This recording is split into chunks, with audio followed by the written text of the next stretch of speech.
तो आपने देखा बहुत अंतर्राष्ट्रीय पदक जीतते हैं, जबकि उन्होंने किसी भी शैक्षणिक संस्थान से शिक्षा नहीं ली होती है, लेकिन वो अभ्यास करते करते अपने काम में निपुण हो जाते हैं। उनके पुराने सीनियर खिलाड़ी, कोच, टीम के साथ ही अन्य लोग उनकी मदद करते हैं, जिससे वह एक विशेषज्ञ बन जाते हैं। आप देखिए इस लेखक की अर्थात मेरी जन्म की प्रक्रिया एक दाई द्वारा संपन्न की गई थी, लेकिन उस समय दाई ने कभी भी किसी औपचारिक शिक्षा प्राप्त नहीं की थी, किसी भी मेडिकल कॉलेज से उसने शिक्षा प्राप्त नहीं की थी। आखिर वह शिक्षा कहाँ से प्राप्त की, यह देखने की बात है। वह शिक्षा उसने कहीं से तो ली होगी, कभी भी बड़े संस्थान में नहीं गए, कभी बड़े स्कूल में नहीं गए, कोई उस समय इस तरह के कॉलेज भी नहीं थे, कोई शिक्षा का साधन भी नहीं था, फिर भी उन्होंने शिक्षा प्राप्त की थी। यह शिक्षा हमको तीसरे भाव से मिलती है, क्योंकि ये शिक्षा हम पड़ोसी से, दोस्तों से, नौकर चाकरों से और अपने रिश्तेदारों से, इनसे सीखते हैं। तो ये शिक्षा हमें मिलती है, अपने माता पिता से सीखते हैं, परिवार से सीखते हैं, जो हम जन्म लेने के बाद ही शुरू कर देते हैं। जब स्कूलों की संख्या बहुत कम थी, स्कूल, कॉलेज, गुरुकुल थे, पिछले युग में ज़्यादा पीछे नहीं जाए, आज से 70-80 साल पीछे ही चले जाइए, उस समय स्कूल कॉलेजों की संख्या नगण्य थी। जब मैंने इंजीनियरिंग कॉलेज में अर्थात 70 में एडमिशन लिया था, उस समय यूपी में सिर्फ 5 इंजीनियरिंग कॉलेज होते थे। आज देखिए कि एक डिस्ट्रिक्ट में ही 5 इंजीनियरिंग कॉलेज मिल जाते हैं। देहात गांव के शहर के जो लोग दुकानदारी, चित्रकारी, गायन, सुनार, कारपेंटर, लोहार, जुलाहे, कपड़ा आदि बनाते थे, वो लोग 70 से 80% खेती मजदूरी करते थे। और वह लोग कहाँ से इन व्यवसाय को सीखते थे, कौन से स्कूल में जाते थे, कौन से स्कूल से सीखते थे? आजकल ये लोग किस स्कूल में जाते हैं, ये आप सोच कर बताइए। आज भी 60-65% लोग स्कूल नहीं जाते हैं, लेकिन वो जीवन हमसे भी अच्छी तरह बिताते हैं।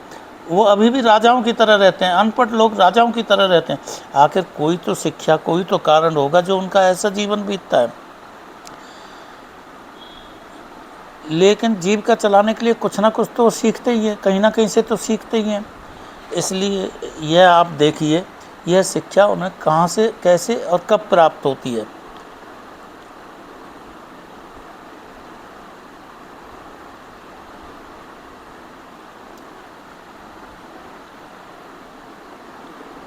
अतः आप नोट कर लीजिए, पहली शिक्षा वह होती है जिसे स्कूल, गुरुकुल, कॉलेज, विश्वविद्यालय, किसी शिक्षण संस्थान से प्राप्त कर। दूसरी शिक्षा ये होती है जिसे आप बंधु बांधवों से, अड़ोसी पड़ोसी से, दोस्त से, नौकर चाकर से, आपसी वार्तालाप, जानकारी से सीखते हैं।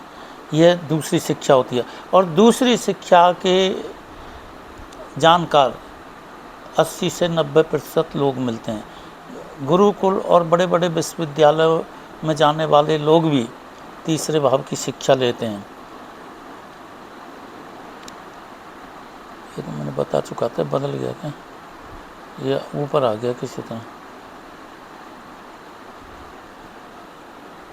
इसका मैं एक ज्वलंत उदाहरण देता हूँ, जिसको देखकर आपको ताज्जुब होगा और शोध की गहराई पता चलेगी। मान लीजिए कोई व्यक्ति मूर्तिकार है, वह मूर्ति बनाता है, वह शिक्षा उसने कहाँ से ली? इसका एक बहुत ही ज्वलंत उदाहरण देता हूँ। 2024 की जनवरी में राम मंदिर में जिस मूर्ति की राम के रूप में स्थापना की गई थी, वह मूर्तिकार निश्चित तौर से किसी भी स्कूल में मूर्ति बनाने सीखने नहीं गया। आपने देखा ना, 2024 में राम मंदिर अयोध्या में रामचंद्र जी की मूर्ति की प्रतिष्ठा की गई थी। जिस व्यक्ति ने वह मूर्ति बनाई थी, उसने मूर्ति बनाना कहाँ से सीखा? इतनी सुंदर मूर्ति बनाना जो करोड़ों साल तक प्रसिद्ध रहेगी, जो आज की तारीख में करोड़ों लोगों ने महत्व दिया, लोग उसको सिर झुकाने जाते हैं। उस मूर्ति की कला सीखने वाले कौन थे, क्या थे? अब देखिए मैं उसके बारे में आपको बताता हूँ। वह मूर्ति कलाकार 5वीं शिक्षा में MBA है, अर्थात 5वें भाव की और 9वें भाव की शिक्षा में उसने ग्रेजुएशन करके MBA की शिक्षा ली थी। लेकिन जो उसने मूर्ति बनाने की शिक्षा ली थी, सोचिए, जो मूर्ति बनाने की शिक्षा ली थी वह कहाँ से ली थी, किस कॉलेज में वो गया था? कभी आपने पता किया है? कभी आपने सोचा है? बिल्कुल भी नहीं। मूर्ति बनाने की शिक्षा उसने अपने बंधु बांधवों से, अपने परिवार से, अपने अड़ोस पड़ोस से ली थी, क्योंकि यह कार्य उनकी फैमिली में चलता आ रहा था।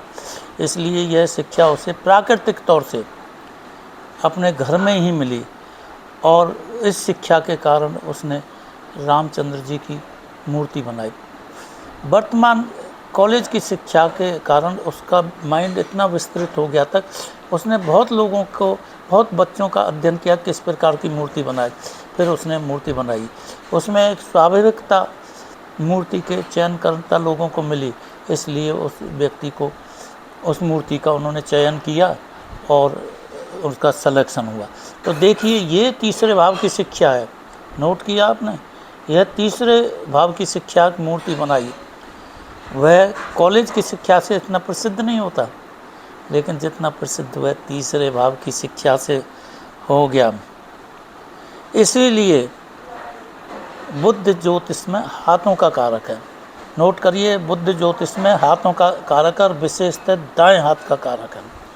इसलिए आपका पराक्रम जब ही झलकेगा जबकि आपके हाथ में कार्य करने की क्षमता है। जिस पराक्रम को आप मंगल की बात कहते हो, वह मंगल एनर्जी है जो शरीर में एनर्जी के रूप में कार्य करती है, जिसके कारण आपके हाथ पैर चलते हैं, कार्य करते हैं, वह पराक्रम है। आपके यहाँ सिर्फ ज्योतिष में एक ही पराक्रम होता है, यह लड़ने मरने को तैयार है, यह पुलिस में जाएगा, मिलिट्री में जाएगा। यह तथ्य गलत है। इसका उपयोग जब ही हो सकता है जब उसका उपयोग करने वाले दूसरे ग्रह ताकतवर हों।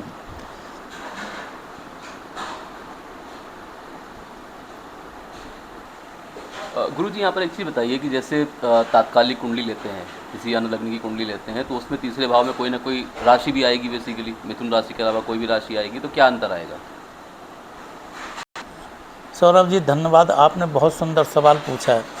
देखिए, नैसर्गिक कुंडली मेष लगन की होती है।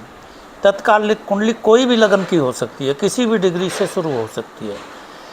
तो तत्कालिक कुंडली में, अर्थात किसी व्यक्ति की कुंडली में या किसी भी कुंडली में तीसरा भाव का स्वामी पराक्रम का स्वामी माना जाएगा, और शिल्पकारी का स्वामी माना जाएगा, हुनर का स्वामी माना जाएगा, स्किल का स्वामी माना जाएगा। 5वां भाव नियमित स्कूलों में शिक्षा लेने का माना जाएगा। जो नियमित स्कूल है उनमें किस प्रकार से शिक्षा लेते हैं वह माना जाएगा 5वां भाव। अब सवाल यहाँ पैदा होता है, एक राशि बदलने से क्या होगा? देखिए, जब भी हम किसी भाव को देखते हैं तो सबसे पहले हम देखते हैं राशि के गुण क्या है, राशि के कारक क्या है, उनके साथ हम फिर भाव के कारक मिलाते हैं, फिर भावेश के कारक मिलाते हैं। उसके अलावा जो ग्रह उन्हें देख रहे होते हैं या जो उनमें स्थित होते हैं या जो भावेश के साथ स्थित होते हैं उन्हें मिलाते हैं। फिर जो कारक है उसके अनुसार देखते हैं। कारक अपने आप में एक तरह से लग्न होती है, इसलिए कारक के उपयोग करने का तरीका यह नहीं है आपका कारक तो शुक्र उच्च का बैठा है, बीवी बहुत सुंदर होगी, ऐसा नहीं है। शुक्र कहाँ अच्छा बैठा है, कैसे बैठा है, किस स्थिति में बैठा है, क्या ग्रह हो, उनको देखना होगा, और उसके साथ शुक्र के साथ अन्य ग्रहों का किस भाव से संबंध बनता है वह देखना होगा। अब यहाँ देखिए, तीसरे भाव का संबंध बुद्ध से बनेगा तो जातक शिल्पकारी, हाथों की ताकत को निर्धारित करने में, आपसी ज्ञान की ताकत को निर्धारित करने में माहिर होगा। पंचम भाव से बनेगा तो वह बुद्धि, विद्या और प्राकृतिक कॉलेजों से बनने वाली शिक्षा का भी उपयोग करेगा।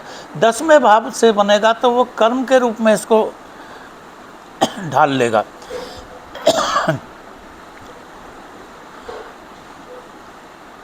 अब जैसे हम शुक्र को पत्नी का स्थायी कारक मानते हैं, अब ये देखिए कि इसी प्रकार से हम गुरु को संतान का कारक मानते हैं, लेकिन नाड़ी ज्योतिष में पंचम भाव के स्वामी सूर्य को संतान का कारक मानते हैं। याद रखिए, सूर्य को संतान का कारक मानते हैं, और मुझे इससे जो परिणाम मिलते हैं वह वैदिक रीति से नहीं मिले। सूर्य संतान का कारक है, चाहे स्त्री हो चाहे पुरुष हो, सूर्य पर पड़ने वाले प्रभाव संतान को बताते, लेकिन वैदिक ज्योतिष में गुरु को संतान का कारक माना गया। अब सवाल क्या होता है, गुरु को संतान कारक क्यों माना गया? इसके पीछे रहस्य मिला, बड़ी खोज करने के बाद मुझे रहस्य मिला। जो हमारी ज्योतिष लिखी गई है वह पुरुष को प्रधान मानकर लिखी गई है। तो जो पुरुष ग्रह होते हैं या पुरुष चिल्ड्रन होते हैं, बच्चे होते हैं, वो गुरु द्वारा दिए जाते हैं, गुरु की शक्ति द्वारा दिए जाते हैं। लेकिन संतान सूर्य द्वारा दी जाती है, वह लड़की भी हो सकती है, स्त्रियां शुक्र के द्वारा दी जाती हैं या फीमेल प्लैनेट्स के द्वारा दी जाती हैं, और पुरुष भी मेल प्लैनेट्स के द्वारा। और पुत्र संतान का कारक, मेल संतान का कारक शनि, बृहस्पति को माना गया है, शनि को नहीं बृहस्पति को माना गया। इसी प्रकार से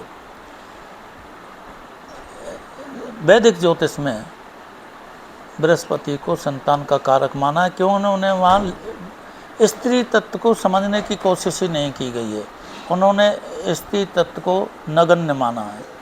उन्होंने समझा है कि स्त्री तत्व, जब भी आप कुंडली पढ़ोगे तो आपको एक चीज़ दिखाई देगी, वह आपने हमेशा देखी होगी, स्त्री ऐसी होगी। ये कभी नहीं लिखते पति ऐसा होगा। किसी भी श्लोक में आप मुझे वर्णन दिखा दो, पति ऐसा होगा, स्त्री ऐसी होगी। शुक्र पत्नी का कारक है, लेकिन कहीं ये नहीं लिखा हुआ मंगल पति का कारक है। उन्होंने गुरु को भी पति का कारक माना है। ये कैसे संभव है? वही बेटे का कारक भी है, वही पिता का कारक भी है, वही संतान का कारक भी है, वही सब कारक वही हो गए। तो नाड़ी ज्योतिष में ये संतर को बहुत गहनता से समझाया गया है।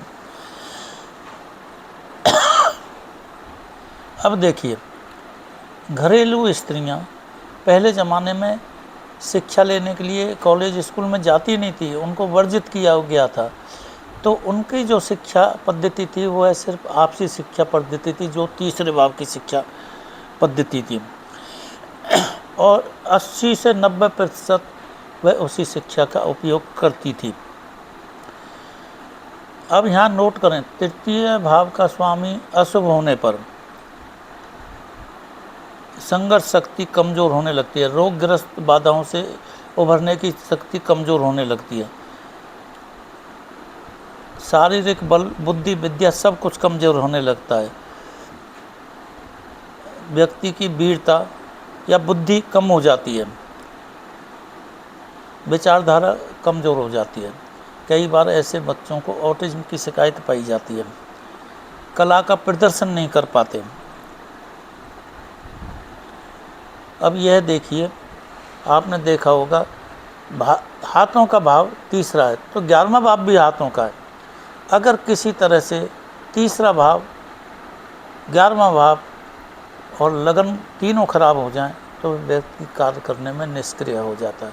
वह ऐसी स्थिति में आ जाता है कि बिस्तरे पे ही पड़ा रहता है, कुछ कर नहीं पाता, क्योंकि शरीर भी खत्म हो गया, तीसरा भाव भी खत्म हो गया, जो दाएं हाथ का और बायां हाथ भी खत्म हो गया। इसलिए इसके लिए विष्णु भाव नाड़ी ज्योतिष में तीनों लग्नों पर पहले फेरे राहु केतु की छाया। तो इस सूत्र को देखें। इस विशेष वर्णन के लिए विष्णु भाव नाड़ी ज्योतिष ग्रंथ का अवश्य अध्ययन करें। उसमें हर तथ्य को बहुत गहराई में, बहुत विस्तृत रूप में समझाया गया। यहाँ तक कि वक्री ग्रह को समझाया गया है। करीब 50 पेजों के अंदर वक्री ग्रह को समझाया गया। वक्री ग्रह ये नहीं है उच्च का है तो नीच के फल देगा, नीच का है तो उच्च के फल देगा। परिवर्तन को समझाया गया। ऐसे ही बहुत ऐसे तथ्य हैं जिनको समझाया गया जो वैदिक ज्योतिष में लुप्त हो गए हैं। ऐसा नहीं है कि वो नहीं थे, वैदिक ज्योतिष में लुप्त हो गए। जब आप हाथ से अंगूठे से कुंडली निकलवाते हो तो उसमें इन तथ्यों का वर्णन किया जाता है। मालाश्री योग का नहीं कहीं वर्णन किया गया, या लोग उपयोग नहीं कर पाते हैं। अब देखिए, भारत में स्त्रियां विशेष कार्यों में दक्ष होती हैं। वो सब अपने परिवार से, अड़ोस पड़ोस से, अपने व्यवहार से, अपनी नेचर से और प्रकृति से सीखती हैं। जैसे आजकल देखा होगा, देहातों में कार्य करने वाली स्त्रियां खेतों में कार्य करती हैं, गाय भैंस रखती हैं, वो कहाँ से सीखती हैं? कोई कॉलेज स्कूल नहीं जाती। इसलिए हर भाव की अपनी शिक्षा होती है। आगे के और शिक्षाओं के बारे में भी हम वर्णन करेंगे। एक किस प्रकार की शिक्षा किस भाव से मिलती है। वास्तव में आप देखिए, 300 साल पहले बड़े महाराजा राजा लोग होते, उनकी शिक्षा भी बहुत ज़्यादा नहीं होती थी, लेकिन वो देखिए कितनी जनता का कमांड करते थे।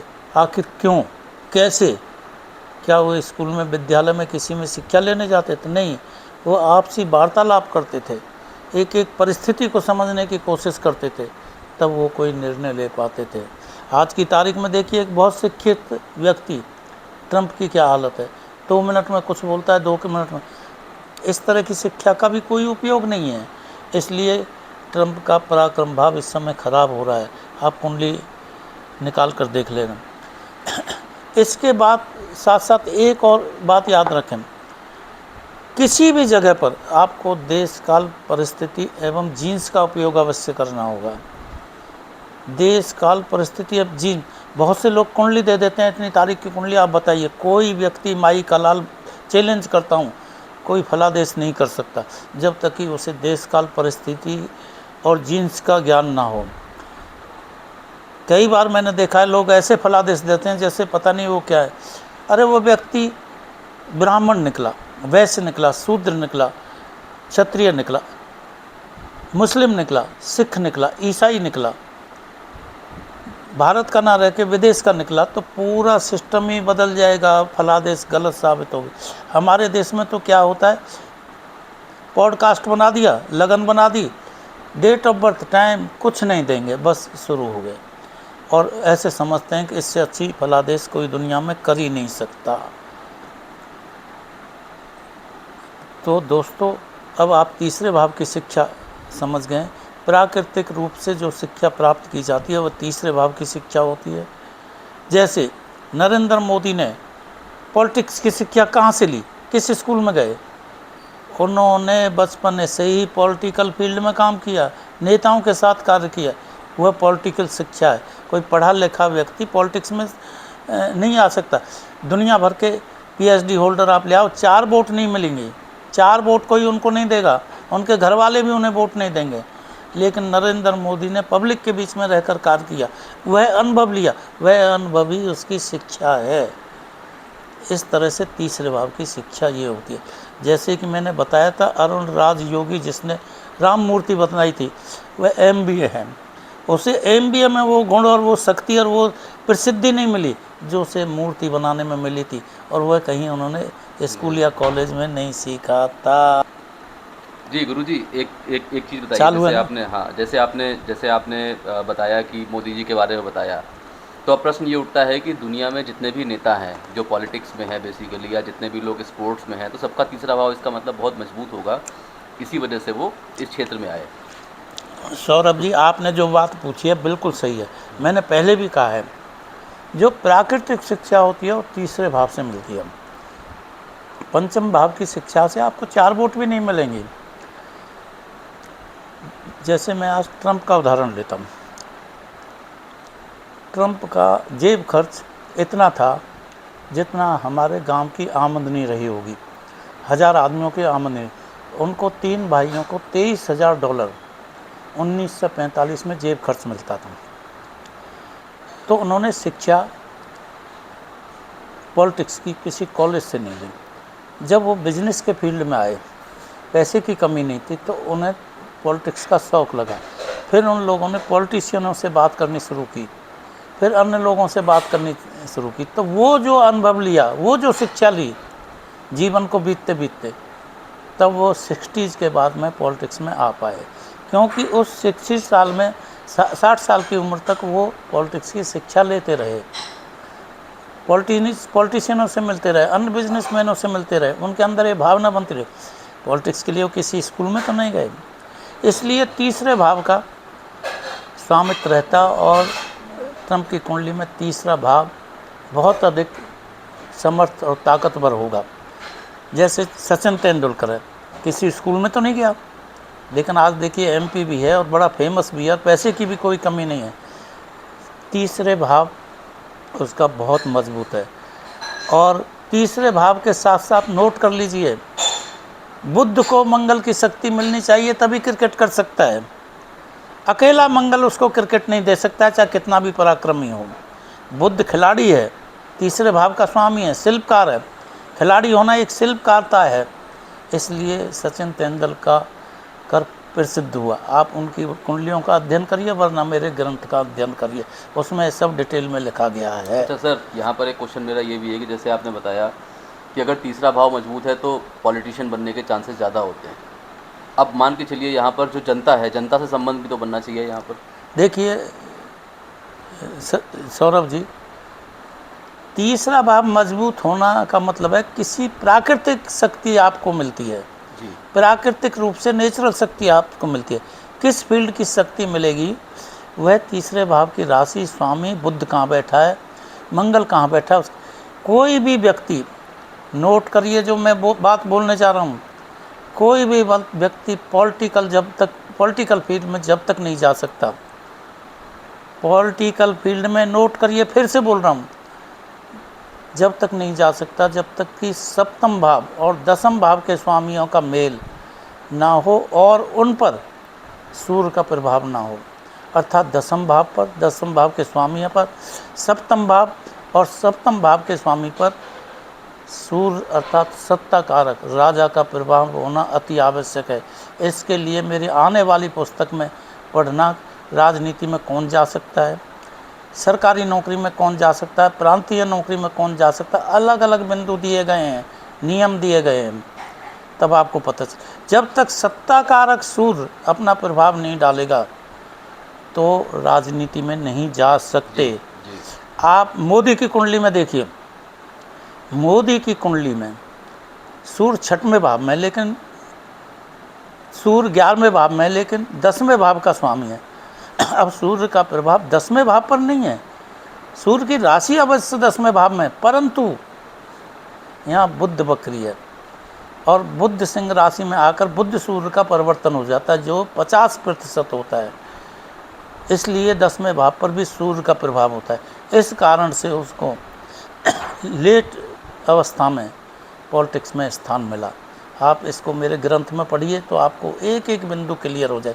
सूर्य का प्रभाव सप्तम भाव और दसम भाव दोनों ग्रहों पर होना आवश्यक है और दोनों भावों के स्वामियों का मिलन होना आवश्यक है, किसी भी प्रकार से हो, तभी राजनेता बन सकता है, वरना सरकारी नौकरी में जा सकते हैं। अगर सप्तम भाव को ना जोड़ा है तो जातक सरकारी नौकरी में जा सकता है, पर उसके अन्य तथ्य हैं वो अलग चैप्टर में लिखे गए हैं, शोध के बाद लिखे गए हैं, जो आज के नियमों से बिल्कुल ही अलग है।